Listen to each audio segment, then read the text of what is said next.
Las teorías en las redes sobre seres desconocidos han existido desde hace mucho y ahora son compartidas por los llamados youtubers o influencers. Este tipo de material puede compartirse alrededor del mundo y generar mucha interacción. Sin embargo, a fin de cuentas es tan solo un video más hecho por alguien del común. Pero, ¿qué sucede cuando una ex trabajadora oficial de una agencia aeroespacial empieza a asegurar que su compañero fallecido, un ex colega alemán, le confirmó que estas teorías tienen mucho de verdad y que también se reunió con un famoso ex médico, quien ha recopilado una gran cantidad de testimonios y datos por parte de funcionarios que hablarían de una posible falsa invasión alienígena?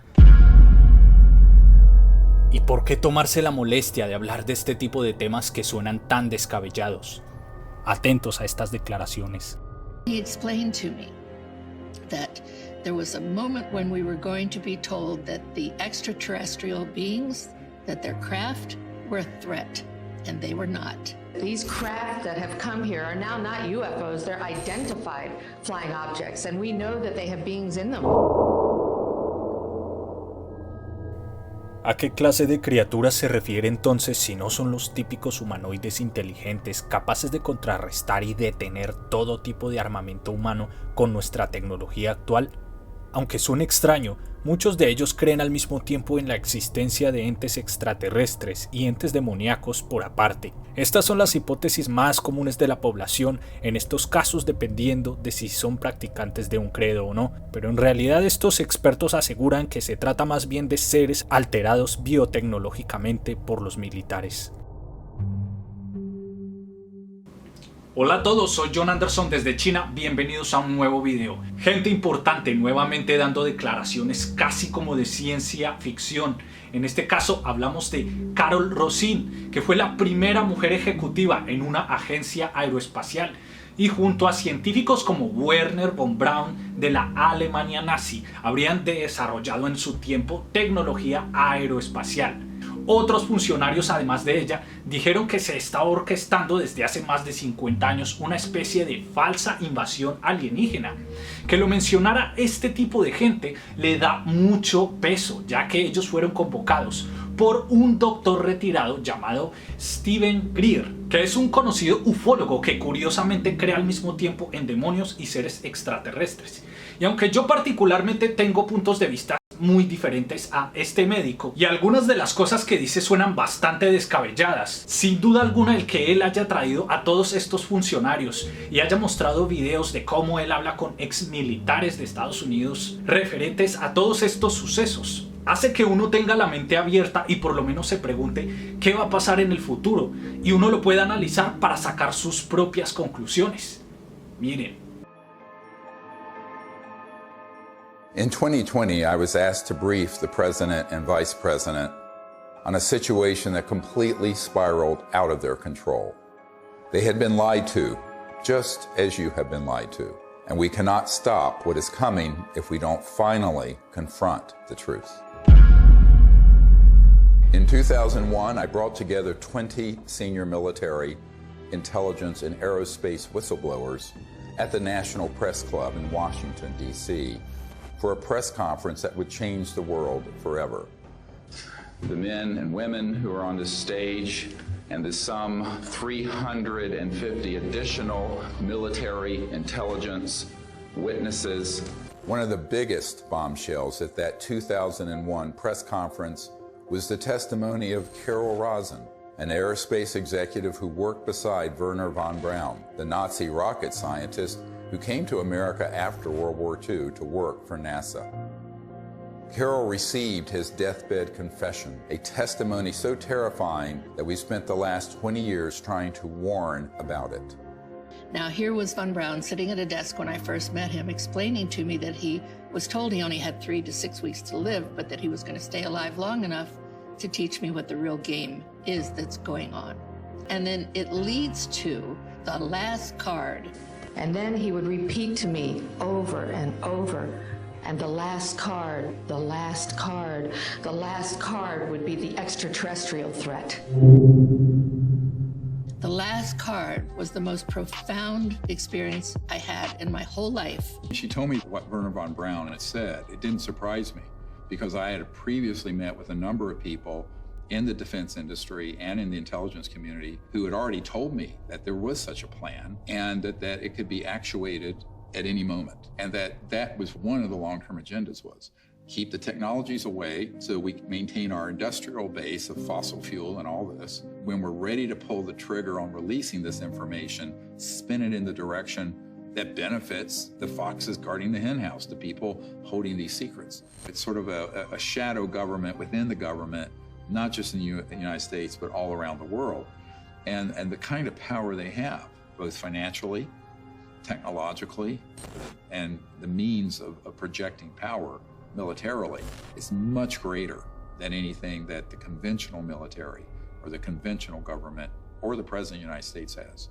Eisenhower knew it, and by the time he left office was very upset about it. In the councils of government, we must guard against the acquisition of unwarranted influence. And really wanted us to stop disrupting the fabric of the universe with these nuclear weapons and advance in a positive way into space, which would have been wonderful for humanity, wonderful for the cosmos. But the people who make a lot of money from war and a lot of control of the populace through fear did not want that.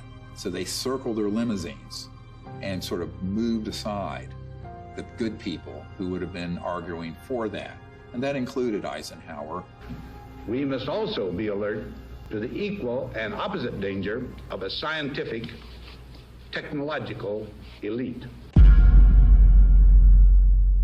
Luego de esto habla Daniel Sheehan, un abogado constitucional, quien declara que todo este presupuesto se puede utilizar para unas medidas de control de población bastante fuertes y que se pueden invertir millones de dólares en esto. And so that it's logical that they would use that as an excuse. And we do know from repeated examples of it that the utilization of a false flag operation to initiate a war goes on over and over and over again. For a complete fascist takeover, the men behind the curtain will have to play their final card, a cosmic 9/11. This temptation to generate a false flag attack on the part of some extraterrestrial civilization, you even hear people like Ronald Reagan make reference to it. Perhaps we need some outside universal threat to make us recognize this common bound. I occasionally think how quickly our differences worldwide would vanish if we were facing an alien threat from outside this world. Wouldn't it be clear if we all of a sudden found ourselves being attacked by an extraterrestrial civilization? We'd finally all come together. Wouldn't that be really lovely? Well, it's not really lovely for the industrial state. En esta otra parte del video se muestra una entrevista a un hombre llamado Richard Doty, figura controversial que para muchos fue un completo desinformador del tema ovni, y aquí se lo entrevista, confesando cómo todo este tema de abducciones fue orquestado por élites. Sin embargo, el médico es un firme creyente en extraterrestres, pero que esto, según él, no tiene nada que ver con lo que se muestra en los medios y en el cine. Especially when it comes to so-called alien abductions. Perhaps the most devastating aspect of the cosmic blood libel is the hoaxing of alien abductions by humans in order to create a culture of fear towards extraterrestrials. Dozens of insiders have confessed this secret to me, but it wasn't until 2016 that I was able to get one of them to say so on camera. We did do that, yes. OSI did that. There was a special group out of the 7602nd Air Intel Wing at Fort Belvoir that came out and did that. They had these people that had maybe some sort of defects, anatomical defects that were brought in to fool people into thinking they're aliens. Yeah, I can't give you any specifics because the program is still classified, and they probably still doing it. I wouldn't doubt it. They were still doing it. These civilians got onto the base and got into something, and they saw something they weren't supposed to see, and this group came out and went into their home and scared the dickens out of them and staged an alien event. Exactly. Vale amigos, hasta aquí ha sido gran parte de la información al respecto. Se tienen muchos más datos, solo que estos videos, estos documentales son muy largos y todo este tipo de temas requiere tiempo traducirlos. Si ustedes quieren que hable más de esto, que amplíe la información, pueden comentarme abajo. Pero bueno, aparte de esto, da que pensar por qué esta gente importante se está molestando en comentar estas cosas. Por un lado, haría pensar que se estarían jugando su reputación y siendo el hazmerreír delante de sus otros colegas, pero traería la atención del público en general. Por otro lado, podría ser que es que están tratando de que la gente se enfoque en cosas que no son importantes. Pues sea lo que sea, realmente da mucho que pensar, y es que el tema del futuro siempre nos intriga a nosotros los seres humanos, y buscar estas cosas y lo desconocido siempre nos genera curiosidad, fascinación y a veces terror al mismo tiempo. Vale amigos, no siendo más, no olviden comentar abajo. Recuerden que voy a traer este tipo de temas. No olviden suscribirse, compartir para más videos como este y estamos conectados.